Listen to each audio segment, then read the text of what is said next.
Hello and welcome to Behind the Headlines. Been a while since we talked because we tape these episodes in advance. So it's been a while since I've been in the chair, and I was thinking about somebody else who's joining us today who's in a chair just to my right. And it's been a while since she's been in that chair. We think it was like 6 to 8 weeks ago. It's Senator Judy Ward from Blair County. And Judy, when we had our last conversation, I don't think, honestly, that either one of us thought 8 weeks later we're going to be having the same conversation. Political divides are political divides. They've been around since this country was founded. They were around when the founding fathers were trying to write a constitution. Not everybody agreed and signed off. There were things in there some liked, some didn't. So it's not like it's news. Not having a state budget now for, I think we figured out, is 110 days late. I know through my career, I've done a number of stories on we don't have a state budget, but I don't remember it being not only this long, but this contentious between the two sides. So, in a nutshell, have we really changed where we are than where we were 8 weeks ago? Well, I will tell you, and thank you for having me again. It's always fun to sit down and chat.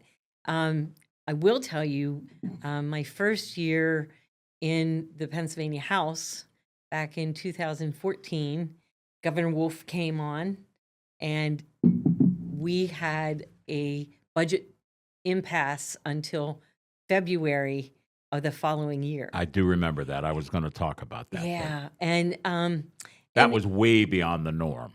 Oh yes, that was the longest ever, right? Yeah, I believe so. Yeah, I think it was. Yeah. So the budget impasses are never easy, and this is certainly a very difficult one, and it's becoming more so every day. But as I said 8 weeks ago, this is about different ideas of priorities, where people's priorities are, and it's really about the future financial position of Pennsylvania. We are in a very difficult financial position. Explain that, because we hear about the rainy day fund and surplus funds that the Democrats are talking about, if necessary, having to go into it. The everyday person on the street probably can't relate that you have a fund that's as large as Pennsylvania's, because on a personal budget, you may try to put some stuff away in savings, but it never gets to the point where it's going to, okay, I lost my job, I can live off of this for 2 or 3 years. We try to save. Yeah. Something happens, we go get it. Okay, so how much is in that fund, and what is it intended to do? So we have a very healthy rainy day fund. Right. Do you know what it is? And I'm sorry to put you on the spot like that. It's a lot. Yeah, it's significant. It is. But because it's significant, we get better bond ratings. Right. I mean, it's very helpful because, it helps us financially. Look, if you go to buy a house and you have $300,000 in a savings account, they're more likely to give you a mortgage because Correct. You have that backup. That's correct. So it's in essence, it's about the same thing. The numbers don't match, but don't worry about the numbers. It's significant because you've got the money, and as smart stewards, you put it away. Correct. In case, God forbid, we have a 9/11 that impacts the whole country. That's correct. Right, and everything just crashes. We can be okay for a while. That's what it's for. That's correct. And you have Democrats that want to spend it, in essence. In essence, yes. And now, do Republicans not want to spend it, or not want to spend as much of it, or? I'm trying to understand for the average person who hears the back and forth. Mm-hmm. They see Joe Pittman on TV. They might see you on TV. Then they see Shapiro, the governor, on TV. And, they're not giving you the whole picture. They're fronting their own where they're at, right? Right. Is it Jay Costa? The minority leader of the Senate. The Senate, I've talked to him. I've met him. He's a very nice man. So is Joe Pittman. These are good, solid, they're good people. Whether you like him or not. Josh Shapiro's got an impressive track record as a politician. He's done a lot of things. He's a bright guy. So we've got smart people on both sides of this that are posturing, but that's a part of the process. You knew that when you went there. You may not have known how prevalent it was until you were deep in the middle of it, and you're sitting there going, "What have I done?" I always think that new politicians they go, Yes, I got elected. or All it's like right. Robert Redford in The Candidate when he gets elected to the Senate, and the last scene of the movie is, "What do I do now?" Because I made it. Good. What happens now? So, I mean, is this all political where it is right now? No, again, it's about priorities. And But the priorities, are so, they for Pennsylvanians or for party? well, I mean, I think the Democrats feel it's for Pennsylvania, and for their constituents. But I will tell you, so we just voted this week on Senate Bill We 16. being the Republican caucus. Well, yeah, the Senate. The Senate, because, voted. yeah, Yes, you're a majority. So correct. if something comes out of the House, you have to sign off on it or it doesn't. So we know where Right, we're at. right. We Yeah. vote on Okay. it. Yep. So we voted on a bill that is last year's funding, what we spent last year, with an additional bump for general obligation debt service Mhm. and school employees' retirement. So we knew we're going to have some additional costs. So we added those in. It's $47.9 billion. I believe last year's was 47.4. So it's a little higher than last Tiny year. little bit higher. We voted this in August, and we sent it over to the House, and the House immediately added their numbers and sent House it back. controlled by the Democrats. Correct. The thing I House don't controlled understand about by one seat. by one seat. That just Isn't so that everybody's voting strictly on partisan line. They have to. Unless they feel that, back home it's going to be a problem for them, but they all pretty much vote down party I'm lines. surprised when they always say that because I get it. I mean, for example, you're in what would be, in just a broad observation, a fairly safe Republican seat. You know that as a member of the Republican Party, you're likely, should you choose to run again, likely to be reelected. And so that's going to, and I tell this to people all the time when they want to call out both Democrats and Republicans, I say, keep in mind that part of this is they're trying to keep their job and keep the people they serve happy, which is exactly what you would do if you were there. So when you're carping about them, that's easy to say because you're outside the building. If you were inside the building, you'd look at it very differently. Now, to my way of thinking, that doesn't mean just because I'm trying to protect my job that I'm just going to go bat crazy Right. and do things that I think are going to hurt people. Why would I do that? Right. But that divide is there. What's the last Democrat budget? Was it $49 billion?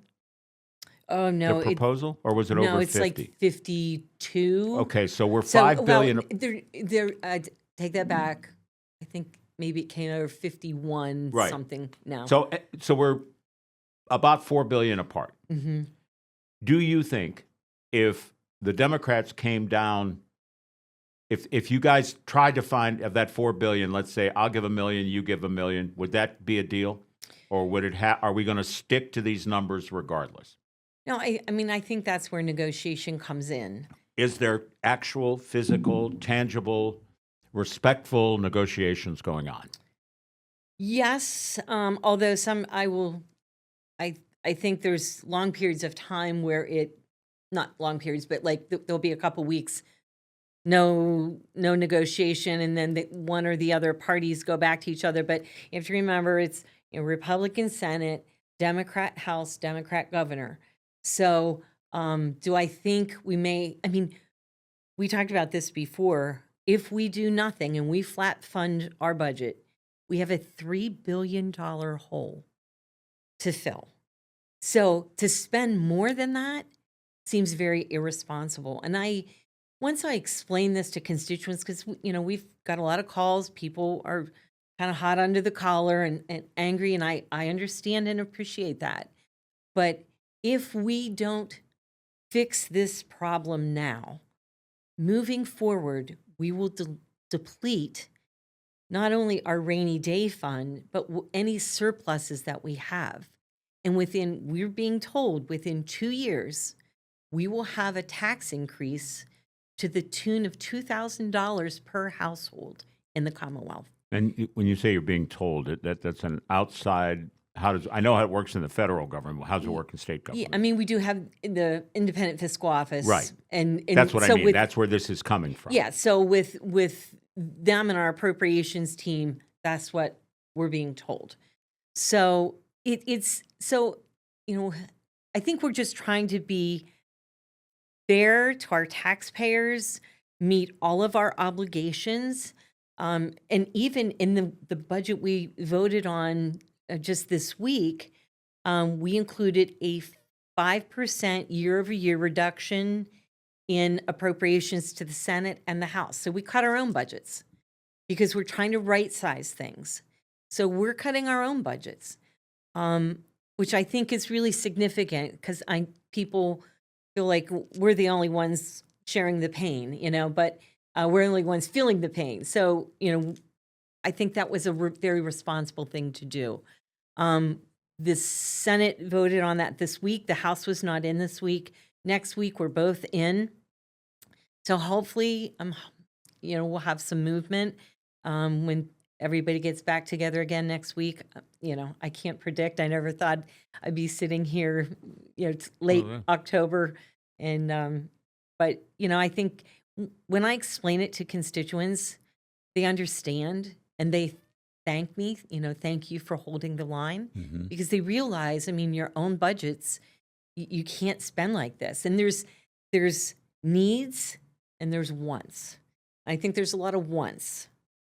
But we need to take care of those needs and hold the line. Yeah, and you already know the number of nonprofits that are suffering because of this. And they are generally the kinds of organizations that are helping those, it's a standard phrase of being less fortunate or whatever. I mean, the reason they were created and they're doing the work they can is the people they're helping can't pay for stuff like that. Right. So, and they're the forgotten, because I mean, I doubt there'd be anybody in the House, Senate, or in the governor's mansion that would say we don't care about those people. Of course we care about those people. How we care about those people, we differ on. So that's the people that are being hurt the hardest right now, and that's just going to keep, because there are, it's not like they're funded for perpetuity. They rely Absolutely on the money that comes from state government, and that becomes critical when that money is shut off. It does, and they have to possibly take out a loan, and their interest is not covered. Right. And so that's where the difficulty lies. And I will tell you, the counties and human services organizations within the county are struggling, many counties. And 2 weeks ago, the Senate voted on a proposal to allow Treasurer Garrity to do loans from the Treasury with zero interest. To counties to help them continue. To counties to help them continue. And so she's always been able to loan money, but she's required to charge interest. So we voted on something that would allow her to offer a 0% interest rate. And that would be incredibly helpful to counties. But it didn't pass? It's over in the House, and it has not been. They've not voted on it yet. Correct. Because there's a political point to it. Correct. Okay, so we come back to that. Let's just talk Turkey. You come back, the House comes back next week. The thing that I would really like to see, and I think there's a lot of your constituents, I hate it when I see both sides getting up in front of a microphone and all of the TV cameras and the newspaper people, we rush to hear what they're going to say, because that's our job. Our job is to tell you what they're thinking. I wish there was a way you could say that's banned until this thing is resolved, and the literal put them in a room and lock the door and don't let them out. But that's not going to happen. We both know that's not going to happen. But what is realistic in Judy Ward's mind, that when the two sides are in Harrisburg, separate sides of the Capitol, not in the same room, but the House doing their work, Senate doing their work, what will be the number that gets compromise on both sides? I'm not saying that Judy Ward said it's going to be this, so it will be. But what do you think is an honest appraisal? You're $4 billion, $5 billion apart. How much movement will it take on both sides to get a deal done next week and end this? I think, first of all, there's two different things, because typically with a budget, there's some policy issues too that are Right. being thrown back and forth. So I think it would be a spend number, and this is just my sense, under $50 billion, Okay. a spend number under 50, and some policy things, you know, keeping us out of RGGI, the Regional Greenhouse Gas Initiative, which Republicans feel would be very detrimental. It's going to raise prices for our consumers, our constituents on their heating costs. It's going to raise prices if we get into. Governor Wolf tried to put us into it. Governor Shapiro wants to put us into it, and we are saying that's a non-starter. That would never happen, even if you got a number that was more in tune. If the Democrats came down $2 billion, and you still wouldn't do it because of those policy differences, or is there a magic number that would make it happen for whatever time period? Because it'll be until June 30. So we'll work on the rest of this later. Let's get that number where it needs to be. Yeah, and I think that's the starting point right there, the number. And If then, we get the number, we can work on the rest of this. correct. But we That's got to correct. get that number. And That's it's- and agreeable it's- to both sides. Yeah, and it's interesting to note that sometimes the governor is okay with certain things, Mhm. but the House Democrats are not, or vice versa, or they're throwing something our way. So, it's in three parties, or three, when I say parties, three entities. Right. There's not even There's agreement. people in the White House, there's people in the Red House, there's people in the Green House, and they maintain, I'm green no matter what, and white's going, I'm white no matter what. Yeah, I mean, that's it. That's the entities. Oh, I see what you're saying over there in green. I kind of like that, but the rest of the people who live in the White House here, they don't like that, so we're not going to do that. But we're getting to the point, okay, local counties are soon, if they're not already, they're working on their budgets for next year. Yeah. If they have a significant deficit in funding, and whether they're borrowing it at a good rate or not a good rate, there's only one place they can go for more money, and that's the taxpayer. Mhm. So if this continues, it seems to me that the odds are pretty good that our property taxes and the ways that local government can get money are going to go up. Now, I don't know many politicians that want to accept the blame for our taxes going up. So, but they will, won't they? I mean, how can they not? Well, I mean, I can't, different counties have different financial Sure. pictures. Do and you so want to it be can- blamed for raising local taxes? Of course not. And do you think people in both houses, both the Senate and House, are okay with being blamed for raising local taxes? Oh, no, not at all. But I think it's the big picture thing. We have to look at the big financial picture. And really, I'm really, actually, I'm very proud of holding the line on this spending. And I think our constituents understand that and appreciate that because, like we always say, you wouldn't do this in your own household, overspend and be reckless with your spending. And I appreciate the Democrats' position that they want additional monies for schools. They want more money for social service programs. Those are the things that they're, but if we don't have the money for that, I think, that's asking too much. Okay, so, and obviously the argument is, and that's been the argument, that, and most of it comes back to that rainy day fund, that they're saying, well, we are going to do some things like the governor has proposed, is in support of legalizing marijuana. Mm-hmm. That's a big issue, and I understand in the tea, that's not going to be sold easily because people see it as another thing. It is an income producer and has been an income producer in other states, but I'm not arguing the merits. That's not likely. That's like, no, Joe Pittman has said it more than once, very, very plainly. That's not going to happen. But that would produce a lot of the revenue that would help pay for some of these priorities. So there's where the rub comes, and people are going to stay there. They're going to hold on. They're going to fight. They're going to stick around. And we see what's happening in the federal government. Okay, that we shut government down. Are we going to get to the point where we'll shut down our state government if we can't figure this out? And everything the state government does for us Pennsylvanians is going to stop? Is that going? No, I've not heard talk of that, but I mean, anything's possible, I guess. And mean, we didn't have it previously, but I will say that,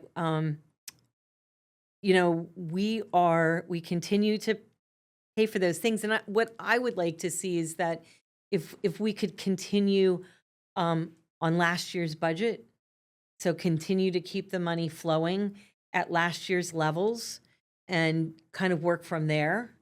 Um, So we could afford that. If the budget last year, would you say it was 48, somewhere in that neighborhood? 47. 47 and change. Mhm. Yeah, 47 and change. So if you just adopted a budget now that's 47 and you just maintained what it's been, not increasing anything, that would not allow you to increase the retirement fund for teachers or anything, but just keep it that way. We could survive financially, I think. Is that what well, then why haven't we done that? Um, Typically, I mean, we agree to a spend number, and that's where it's held up until there's agreement on all these things, the spend number, the policy issues, all those things. If the Republican leader, if Joe Pittman came out and said, we will accept $47.4 billion, what would happen in the House? What do you Well, think? we did that. We did that this week. We But sent the over. House didn't vote on that. The House has not. So if the House accepts 47-9. if 47-9, if the House accepts it, this is over Yes, correct. until next year. Till July. And why should anybody believe that next year or the year after that or the year after that will be any different?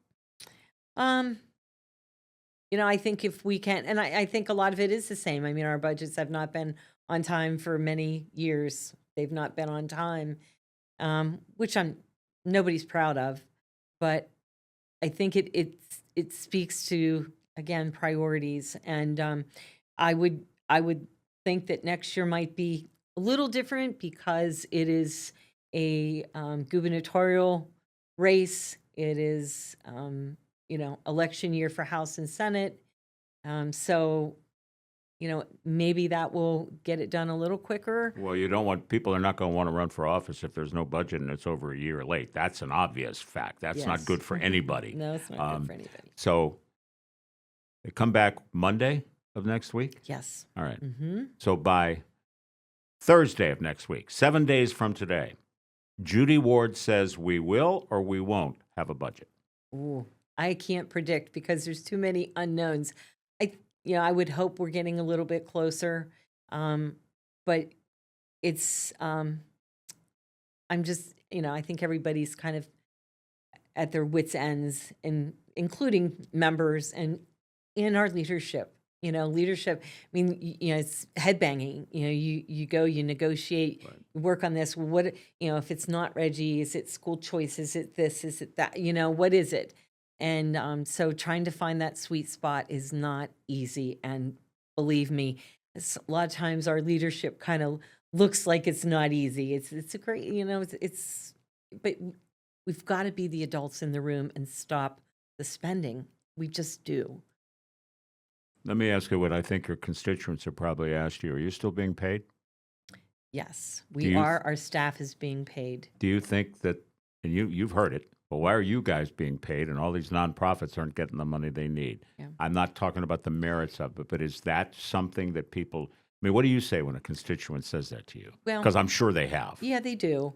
And it used to be, and I think if I remember correctly, in 2014, my first year, we did not get paid, if I remember I correctly. believe so, yes. And so what made it hard was that our staff wasn't being paid. Right. And, I never want to be the one to tell a member, you shouldn't be paid. And they've got, they've got a mortgage. They've got some families can handle that more than others. Right. And I don't want to be the one, but some folks in Harrisburg do say that if nobody was getting paid in the legislature, it would bring everybody closer together quicker. One final, we only have a couple seconds left. You've been doing this now, would you say 14? You went to the House. Mm-hmm. You still think being in politics is a worth it job? I love what I do. I have an amazing team of people that help me, and we do good things for people every single day. And I'm so proud of that. I love my district. I love being out there doing all kinds of things. I'm blessed. I get to do a lot of different things, and people are very good to me overall. And I've made a lot of friends, and I love what I do. Will So you commit to coming back once we get a budget here? We I talk about it. would love to. I hope it's not 8 weeks from now. Me too. Senator, I want to see you much sooner. Yes, I would very much like that. Senator Judy Ward, you, as always, you give us such an insight, and we appreciate it. Thanks for having me. No, thank you for coming. And thank you for watching. We'll see you next time.